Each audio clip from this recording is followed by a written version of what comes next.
So today we have something a little bit different for you. It's the new D-007 Plus. They really thought carefully about that name, didn't they? And came up with something completely cliche.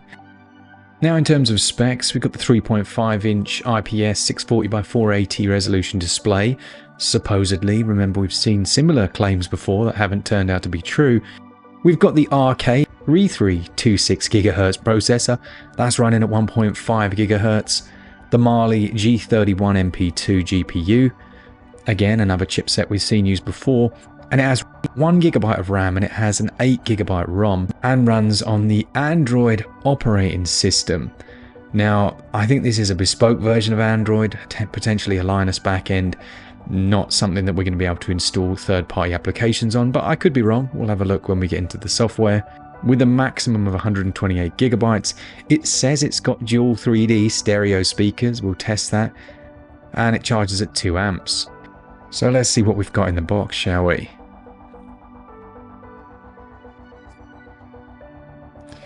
Well, it already looks like they had a little fiddle in the factory.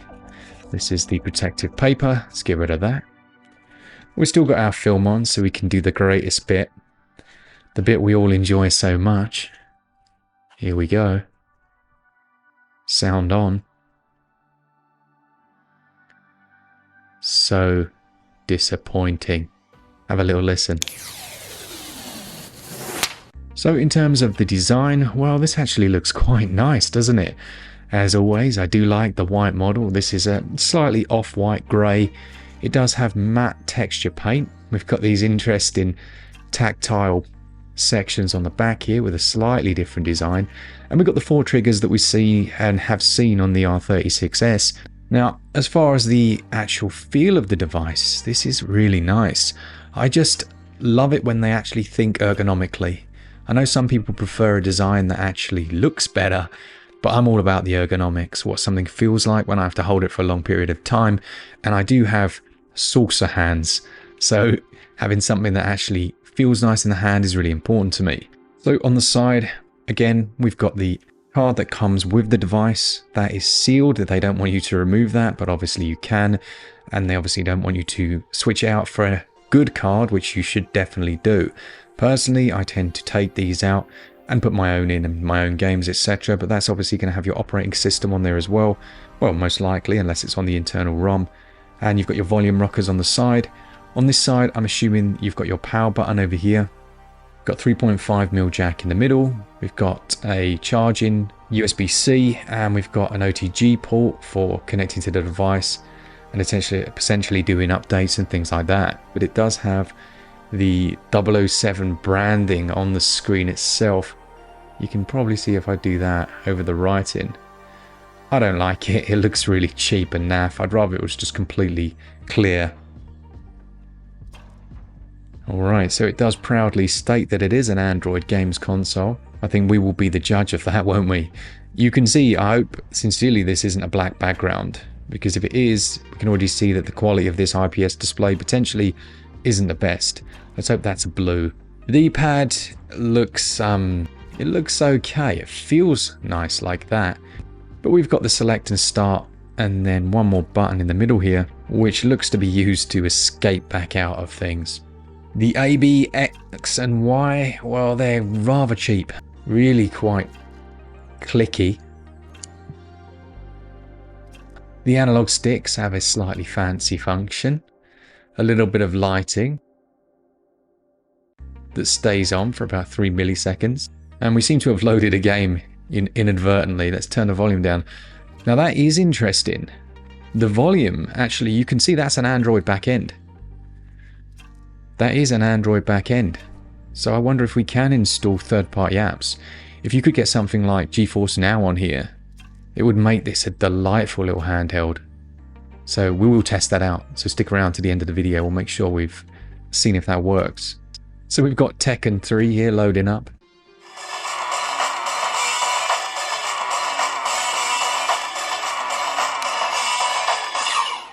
Well, there was no audio stutter there in Tekken. That's really good, actually.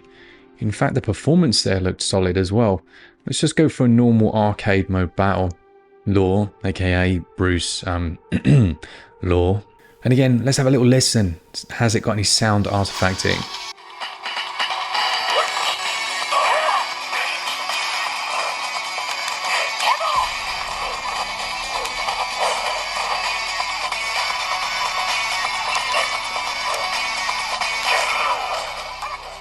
No, sound is absolutely perfect. No real stutters there, no sound issues. You can probably hear I'm actually really surprised. I thought this was going to be complete trash. This cost me about £40, so I guess it is in the slightly more premium end of the market. I will list some other devices over here. Let's have all of our things down here. Their comparative device and price, but actually that's really good if you're going to play games like Tekken 3. Yeah, so it's a skinned back end, isn't it? But you would expect that. Pretty rudimentary options, but also very clear. Save, load, restart, game slots. You can change between different players if they're playing, and you can change the button layout. Well, the first test, I'd say, is a real success. The PlayStation runs brilliantly on this. I love the layout there, I love the UI. Just all round a surprise. Let's have a look what else we've got on here. We've got the Sega Mega Drive, the PSP, that would be a really interesting one to test. The Super Famicom, SNES if you're from the UK, the NES, Neo Geo, Capcom CPS2, which is nice to have on there. I often struggle getting a lot of these games to run on other emulators, so that's nice.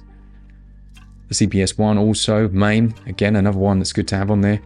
Your most recent played items, your favourites, all your games together in one place. The Game Boy Advance, the Game Boy Color, the N64. It's just, I guess, a device that would be perfect for someone who just wants to play retro games. They don't want to do all of the side behind the scenes where you have to tinker and get things working. So far, I'm just really impressed with how easy this is to get into. Let's test out a couple of other systems. How about the PSP? So it comes pre-installed with Metal Gear Solid. Okay, there's a load on there, including some of the Tekken games. Okay, so you're looking at 42 games pre-installed. That's not bad. Let's try Call of Duty. Again, we'll have the sound on for a little while just to see how it sounds and if it holds up.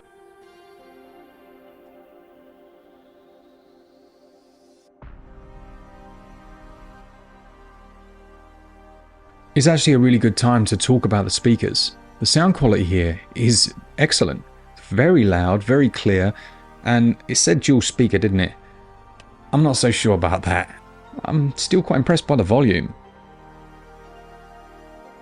Now with that said, there is some distortion at the high end. That's kind of to be expected with a speaker so small when you're trying to crank it up so loud. But not bad at all.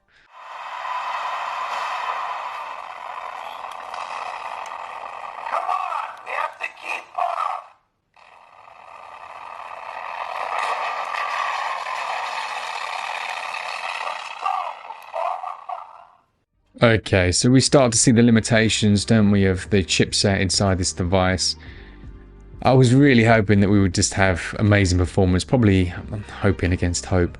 I'm sure we can do something with configuration and getting this a little bit better, but right now all the controls are back to front. You've got very wonky setup here, it has to be said, where these are back to front, these are also back to front, and these are as well. So we'll probably have to go into the options menu. This is weird because obviously you're playing a Sony, so you'd expect Sony layouts here, but it's not. So now I've got to convert that into my Xbox brain. Yeah, and you've got no trigger support as well. Yeah, performance is just terrible here. Like, that's for me unplayable. That's such a shame. I was hoping for more. And because you've got no options, well, at least not that I can see here, probably when we get out the game, let's see if we've got some options in the back end. If we go to settings, maybe by pressing start, will it let us get to the back end to actually tweak things? Otherwise, that's where you would be putting on your own operating system, because without that, you know, half the games that you try and run, if you've got nothing to tweak, you're going to really struggle to get them running how you want. Yeah, PSP, I don't think this device, at least for some of these games, isn't going to work. No, so I can't get into the back end, at least from here. Let's go out to the main menu and see if you can from there. That's interesting. We're not actually on the brightest setting, so this display is super bright. That's worth mentioning, especially if you're not too interested in PSP. You just want the PS1 and below like that 50%, when we crank that up, it's almost too bright for the camera to cope with. Let's see if there's a settings menu across the board. No, I don't think so. I think it's just a device intended for players that just want to pick up and play, and you know, there is definitely a market for that. It's just a bit disappointing. I'm sure the other systems will work well. We'll go through and test a few of them, but there could still be issues with things like the N64. Sometimes they avoid the big N, if you know what I mean, and their first party titles. Understandably, really, with the number of ninjas.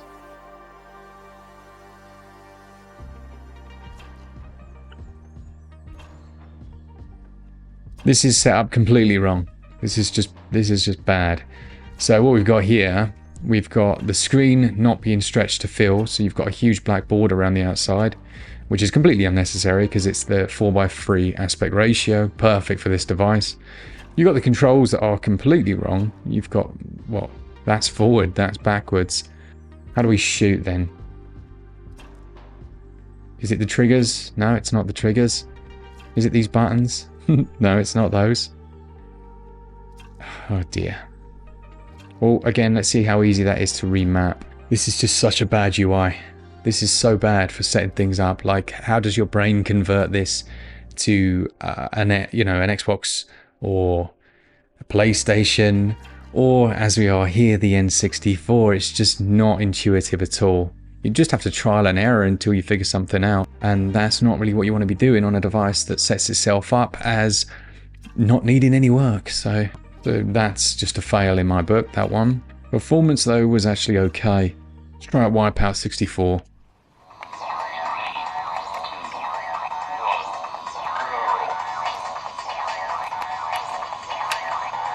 Oh dear.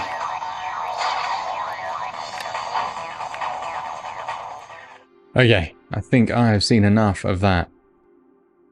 Essentially what we're looking at here then is a device that can handle anything PlayStation 1 and below. I think we could probably assume that the other devices are going to run well. We will have a quick look just to see, but I can't really recommend this if you're looking for anything above those. It's such a shame. I like the idea of using Android as a back end and then an overlay over the top, but the point of Android is it's customizable. You can change it, do whatever you want, essentially.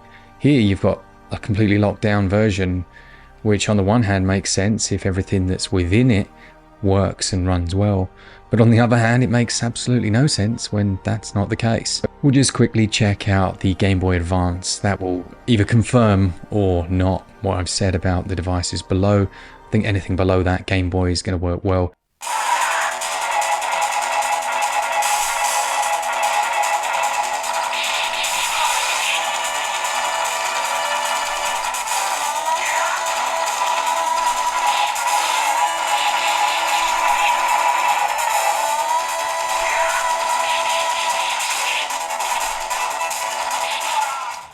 Yeah, so anything like this is just perfect. The screen looks fantastic, I have to say. Really bright, very colourful, and you've got to remember this is only 50% brightness.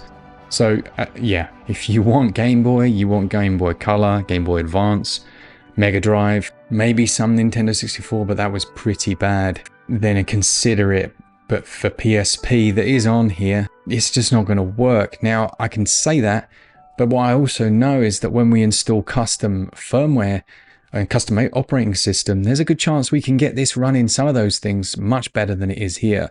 And likely with the chipset we've got, there's a good chance we'll be able to actually do that. So perhaps in a future episode, we'll see if we can install some of that onto this device and get it running the way it should. But a completely locked down version of Android is completely counterintuitive in my opinion. A shame, because as far as the device feel, really nice, good sound quality, solid screen, good D-pad. I do like the analog triggers, even if it's how best to say it, gimmicky. I think that's all we need to say about that one. No removable battery, so you will have to open it up if you want to change that. Not a device that I would buy over the R36S, honestly, and you can get that for about half the price in some of these sales. So that's still the king for me.